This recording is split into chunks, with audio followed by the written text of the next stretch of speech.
I don't know how many of you watch Peacemaker. I might have to do some mild spoilers for season 2 of Peacemaker, but they don't actually ruin everything about the plot. If you didn't know, the things that happen in Peacemaker season 2 are actually part of the broader DC universe. Comics that came out in the 1970s spoke of an alternate timeline. So this one, I'll just say this is unrelated to Peacemaker, so you don't have Peacemaker spoilers, but you just know a little bit about the DC Comics arc.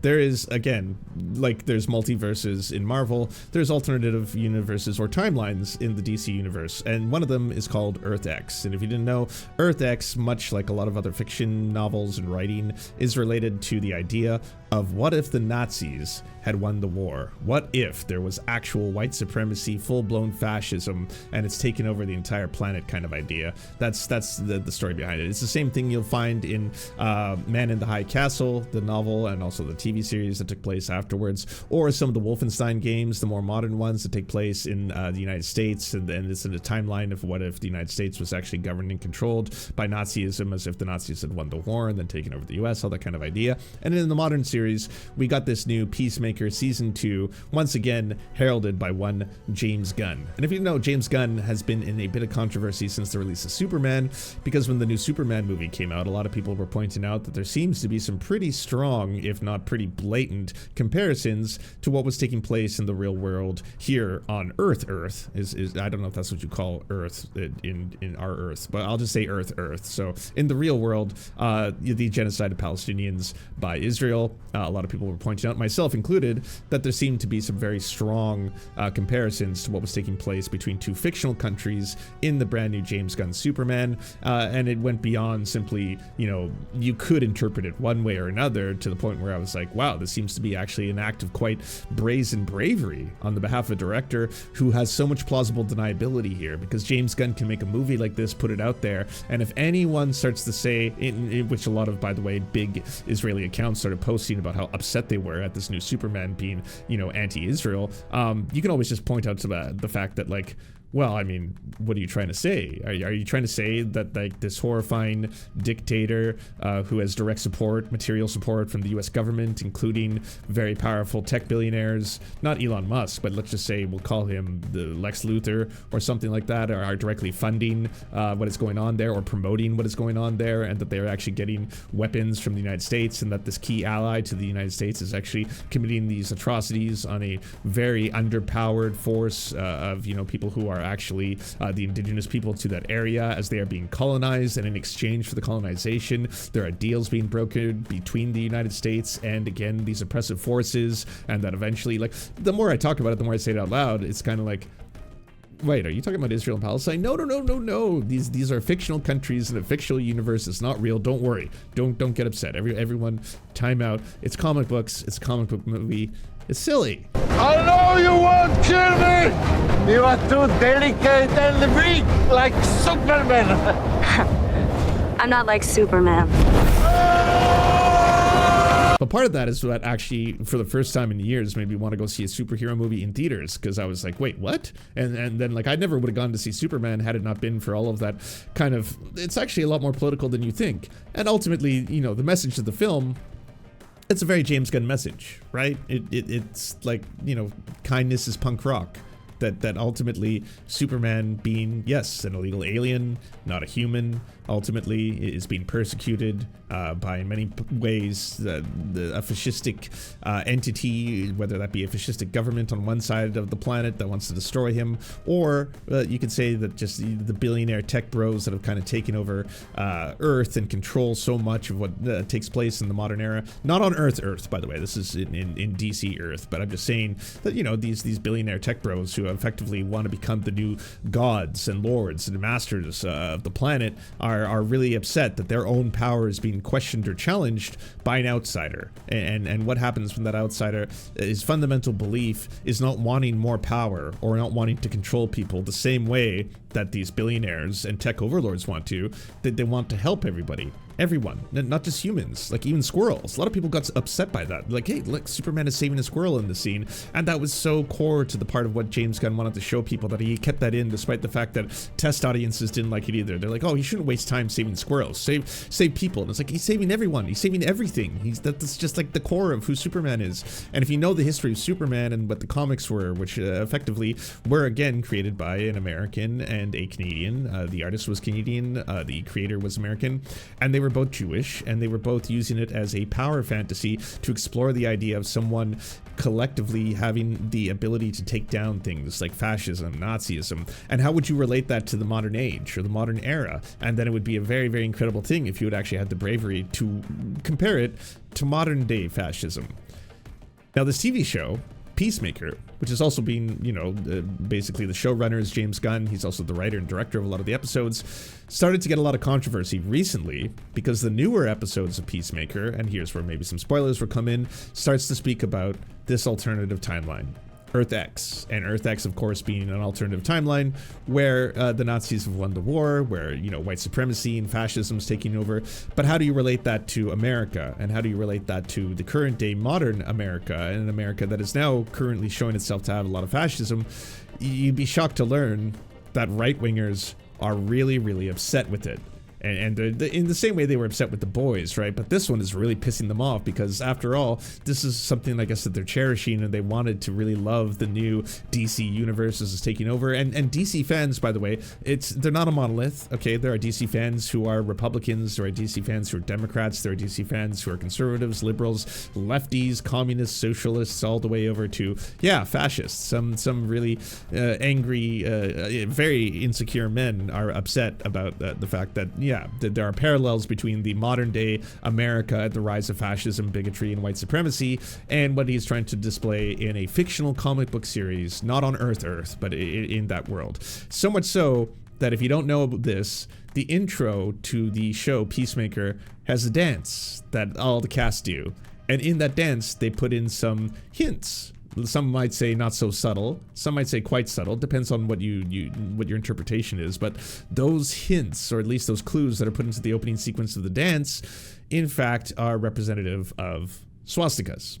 And that's why a lot of people are very, very upset right now when they're, you know, being like, oh my god, I had no idea. I thought it was just a silly dance done by silly people. I thought the whole show is silly. It's half comedy. It's R-rated, you know, there's nudity, there's gratuitous gore, violence, all this kind of stuff. I mean, why would they throw that in there? This is from Fortnite, and Fortnite just banned the Peacemaker character from the game, saying, as we inquire into our partner's creative intentions in this collab emote, assuming it's not coming back, we'll issue refunds in the next few days. Sorry, folks. And they're banning it for this reason. No, did you see it? Get it? I'll remind it for you.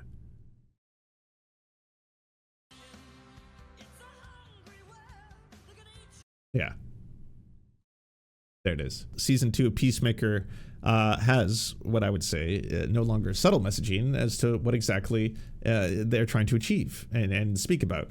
Now, people, there's a multitude of ways to read this when you understand the comic books themselves. Like I said, I was talking about Earth X and the alternative timelines, and how this is a timeline, of course, that is rife with white supremacy, in which the Nazis themselves actually won the war and have taken over a lot of the globe, and fascism reigns, all that kind of stuff. But you can also use it as a moment of self-reflection, and an important moment of self-reflection, one that a lot of right-wingers are so pissed off about. I mean, they are just so angry at things as subtle as, I don't know if you've seen that new Indiana Jones trailer where Indiana Jones is like petting a cat, and when he's petting the cat, he's like, you don't like fascists, do you? And then the quartering on all these big accounts for, oh, they hate us, what? Oh, they're calling us out, how dare they call us out? And it's like, no, but like historically, Indiana Jones fights Nazis. That one's not even directed at you. Okay, this is just the actual lore and storyline of Indiana Jones and where it takes place. And I know there's time travel and aliens and all kinds of wacky stuff in Indiana Jones, but you got to understand that like this was not supposed to be like MAGA. He's not like, oh, you hate MAGA, don't you? Those MAGA fascists. He's talking about Nazis, like the actual Nazis, not even neo-Nazis, just Nazis. But that alone, I guess when you are a fascist or a Nazi, you feel attacked.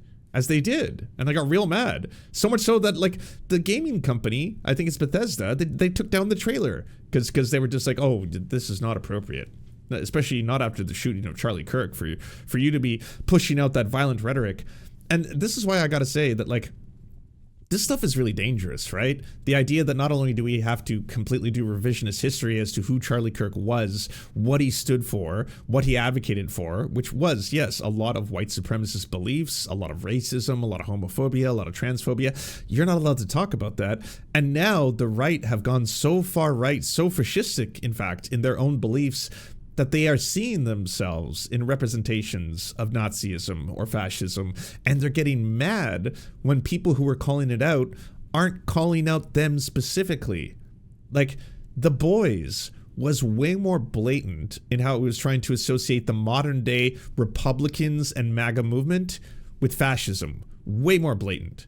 Way more so than I would say Peacemaker is. Peacemaker is trying to talk a lot more, as was the DC Comics that they're trying to base a lot of the storyline on the idea that, again, fascism is so woven into the very history of America that because it's never been unpacked, right? Like, America never did a mea culpa after the Civil War, for example. It never actually held to account and put on trial a whole bunch of traitors who were actually fighting for the ability to own human beings as property. And as a result of that, they were able in the South to do revisionist history and talk about how the war was not actually about the right to own slaves. It was about state rights, and they were able to put up monuments. That's why there's so many monuments to Confederate soldiers who are slave-owning traitors to America, but there are statues of them all over the South. There's an entire kind of like revisionist era where they were able to do all this kind of stuff, and that's dangerous. The danger of that lies within people suddenly believing that this isn't wrong or bad to do slavery, to do treason, to actually want to fight and kill other people for the right to own other people's property. That's fucked up. That should be called out. That should be at the very least condemned. But we don't, and we haven't enough. I'm saying broadly in society even. You don't have to be an American to realize the same thing applies here. So if you are James Gunn and you are making a series based on this, then at this moment in time, you might be wanting to make a really strong statement. And that statement might be directly related to, hey, America, wake the fuck up.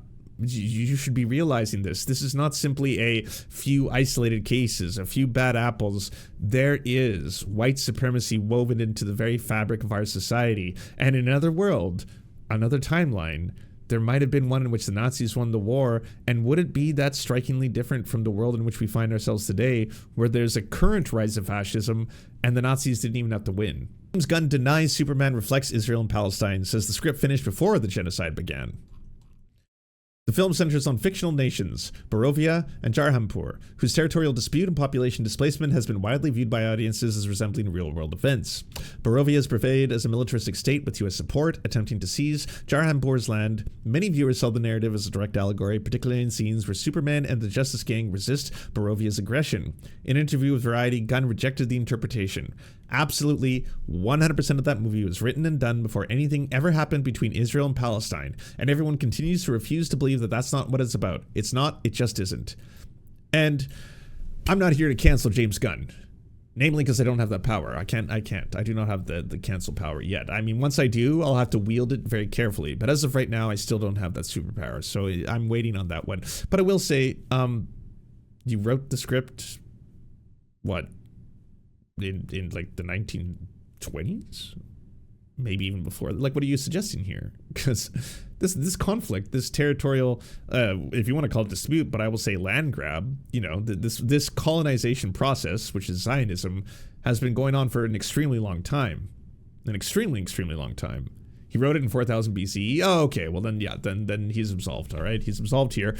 But I got to be honest with you. That is not an excuse. What I think is happening here is that James Gunn has been flying a little too close to the sun in terms of his ability to try and weave stuff into his, or let's just say social commentary, put into incredibly mainstream commercial products, right?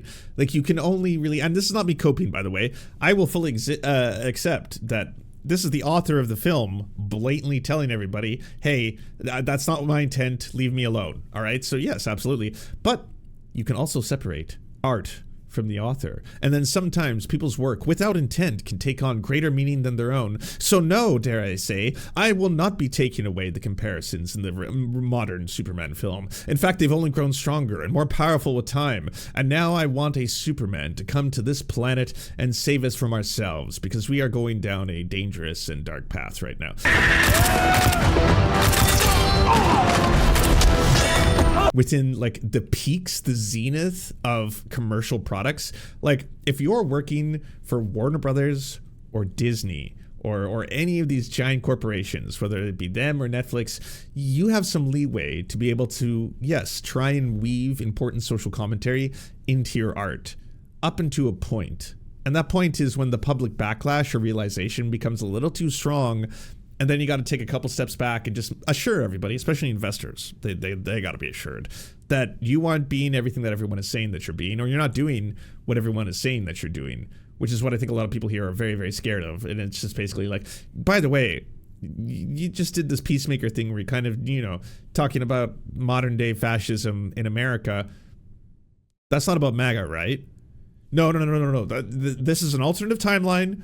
This is from the comic books. It's called Earth X. All right, it's canon. I'm just telling a story. This is not me in any way trying to talk about the modern day Republicans, the modern day MAGA movement, modern day fascism. It has nothing to do with that. All right. Anyone reading into that is seeing things that are not there, and I absolve myself of all that. Again, this is just 100% from the comic books. Earth X. All right. Look it up. Google it. That's what we were doing, and that's what we're putting on the screen. So please, I know that Fortnite has already canceled their partnership with us, but let's stop it there. And you know what? Maybe I'll just even go a couple steps further and say that, hey, by the way, everybody who's been saying that Superman happened to be about Israel-Palestine, it's not true. 100%. I'm gonna back away from that as well. Hey, come on. Thank you so much to our patrons for making this show possible. We could not fund it without you. And if you want to join, please check out patreon.com/theserfs to unlock bonus episodes, uncensored content, and all the good stuff. Thanks to Anna Loves Riley, Addercap, Bobby Lasers, Cheryl Alvarez, Comrade Junkie, Doug Caddy, Everything Important, Hegbard Salim, Multimondi, Omni, Political Papi, Preston Kroll, Quiet One 85, Riley and Anna, Roller Dragon, Cernicus, Stellar Gwyn, Sebastian Demmel, Tigwick, and Words Greenwood.